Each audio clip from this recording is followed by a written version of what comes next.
The magic wand is without a doubt one of the most powerful tools in all of Mewni. It can be used as an aid to benefit others, or a weapon of mass destruction.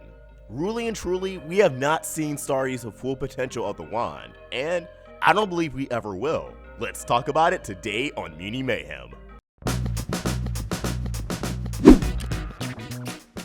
Welcome back to Mewni Mayhem on the Roundtable. I'm AwestruckVox, and last time we talked about why Eclipsa is not evil. A lot of people have this idea in their head that Eclipsa is still plotting, that she has some secret scheme, and that everything throughout Season 3 was a plan she orchestrated to get Meteora back into an infant and reunite it with Globagor. I debunked these claims, gave my interpretation of it, my accounts of events. At the end of the day, Eclipsa is someone who has to do something for her own best interest. This does not mean she's inherently evil, and I truly believe everything just worked out for her in a way she did not expect. It's definitely in her favor, but that does not make her a villain. However, I do think her having the wand and reuniting with Globagor doesn't spell out an ideal happy ending for our main cast. While Eclipsa may not be evil, I still believe Globagor can be an antagonist. And a lot of people have said, oh, well, if Eclipsa wasn't evil, why would Globagor be? He's probably a nice guy. And that's what they want you to think. Guys, how tired would it be to have another plot of, this guy's evil, but oh, he actually isn't, when we just had that with Eclipsa? They have to do something different with her husband. That something different is likely, probably, making him an antagonist. I strongly believe Globagor was crystallized for a reason. Eclipsa and Meteora just being caught in the crossfire. And as we've seen throughout this Meteora arc, Eclipsa will go to any means to protect her family. She tried to stop Moon from ending Meteora's life, but eventually put matters into her own hands, that if Meteora was gonna go out, it'd be by her own hands. So it stands to reason there's inevitably going to be conflict between Globagor and Mewni in Season 4. Now that we know Eclipsa's motives, how she thinks, how she acts, that we know she's not a bad guy, just someone who's passionate about the people she cares about those she loves, we're going to see a very different side of her in Season 4.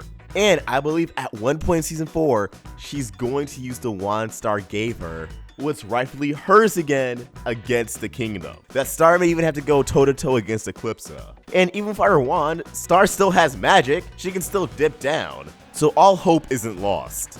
But something they made a point to establish is that Eclipsa is immensely powerful with her wand. She doesn't know how to use magic without a wand, but with it, she's someone to be reckoned with. A question I believe is on everyone's mind is, when will Star get her wand back? If Eclipsa is going to be so high and mighty and powerful, how is Star going to get it away from her? And I don't believe she is. Learning Meteora was swapped out with a peasant, learning that Eclipsa isn't her mini-great-grandmother, was pretty eye-opening to Star. Everything she thought she knew, she didn't. And according to her, she didn't even deserve the throne. Her family stole it from Meteora and Eclipsa, meaning they stole the wand from Meteora and Eclipsa. Star made it a point when she gave the wand to Eclipsa that this was the least she could do. She couldn't give her the throne, but really? The wand? Giving that up speaks volumes compared to the throne. Don't get me wrong, whoever has the throne is in charge, but the wand? That's generations upon generations of queens, of butterflies who wielded this wand. So many legacies, stories, adventures, feelings, thoughts, emotions are all encompassed within that wand. That wand is the mark of the butterfly. And Star felt as if she wasn't worthy of possessing the wand, because those stories, that legacy, was not hers to hold. She felt as if she wasn't the proper heir. There was so much meaning between Star giving that to Eclipsa, and for Star to ever reclaim the wand would strip all meaning from that moment. It's a huge status quo game-changing deal. No matter how powerful Eclipsa grows, that wand is not coming back. It's hers to keep unless they pry it from her cold, dead hands. And if something were to happen to Eclipsa, the wand would have to be passed down to Meteora. And let's not mention, Star vs. the Forces of Evil is not a show to just give things back. What do I mean by this?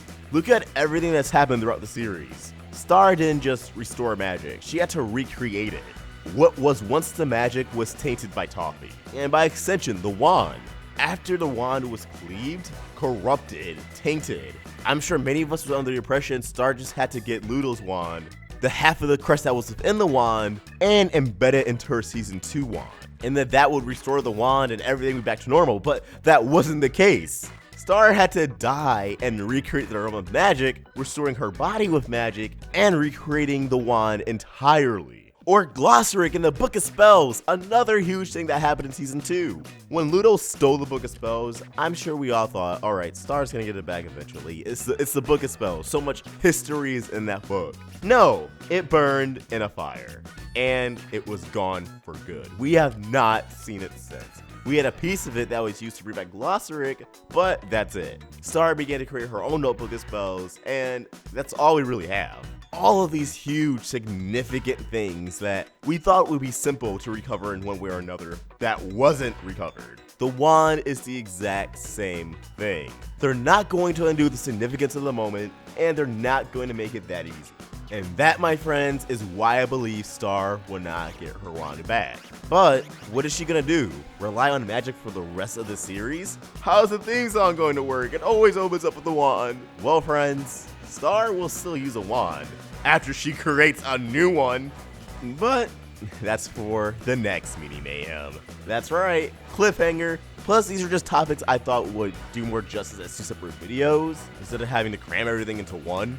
As always, what do you guys think? Do you still believe Star will get her wand back? Or does this kind of open your eyes that, like, yeah, actually, maybe Eclipsa will just keep it, that Star won't get it back by the end of Season 4? Let us know what you think in the comments below, or tweet those thoughts directly to me at AwestruckVox, or at the Roundtable on Facebook, Twitter, and Instagram, all at Roundtable Vids. If you want to help us grow, join the Roundtable on Patreon. Get access to exclusive updates, perks, and have your name featured at the end of the video like all these beautiful, wonderful people. We also have merch. Links to everything in the description below. If you enjoyed this video, be sure to like, share, and if you're new here, subscribe. Hit that bell for notifications, stay in the loop with all things Star. Thank you for watching, and I hope you have an awesome day. AwestruckVox out.